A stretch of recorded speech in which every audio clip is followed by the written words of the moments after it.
Alisin natin ang ugali na mabait lang tayo sa isang tao kapag may kinakailangan pero sinisiraan naman kapag wala ng pakinabang.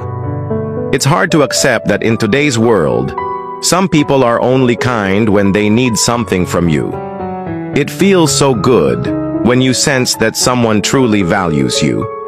But what if it's all just for show? What if they're only around because you're of use to them?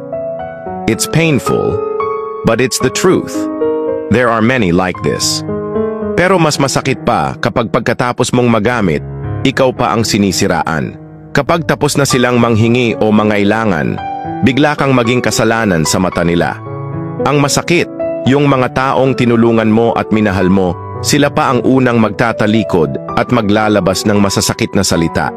Hindi ba't nakakabasag ng puso? Kaya siguro panahon na para itigil natin ang ganitong ugali.